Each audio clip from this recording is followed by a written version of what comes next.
Our Washington, D.C. Bureau Managing Editor, Katherine Faulders, joins me now to break all of this down. And Katherine, I know we've been tracking this for a while now, but walk us through this agreement.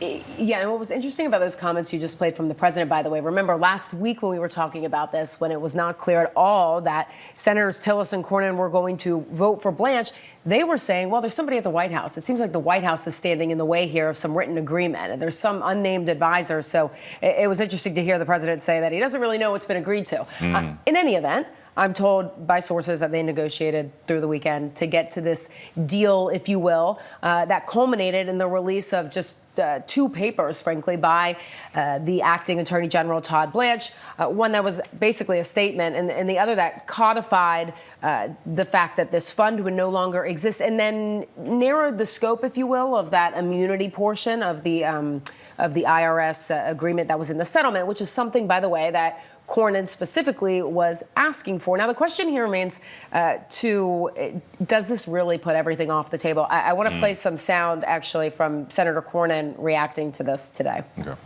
I appreciate the fact that we've been negotiating with him for a few days now, and that we basically got a stake driven through the heart of the weaponization fund. That was $1.8 billion. And we got him to confirm his sworn testimony about the scope of the audit protection into the future. I think Todd Blanche did what we asked him to do. It binds not only him, but also the Department of Justice as a whole.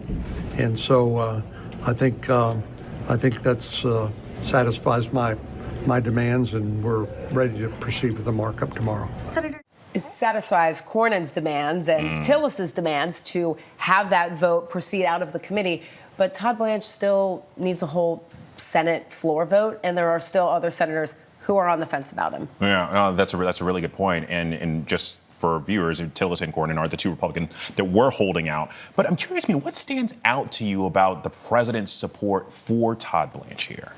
It's really interesting because Blanche obviously is Trump's former personal attorney. Yeah. The president views the Department of Justice as his personal law firm. He's frankly said as much in his direction that he's given to his previous AG, his current acting attorney general. So he is throwing his support behind him here. But what was interesting over the weekend to see this all play out is, though, at one point, and actually a few times, Trump said, well, he was willing to withdraw Blanche's nomination altogether if they couldn't get to a deal here, which really made you wonder, wait a second, is the fund more important to the president than having his acting attorney general confirmed to the post full time? So it does, in a sense, put a lot of pressure on Blanche moving forward. And after his confirmation vote, considering we know that the president likes to direct those sort of investigations. But again, we'll see. There's 2.5 years more of this. We'll see if Blanche lasts that long. And then again, how the department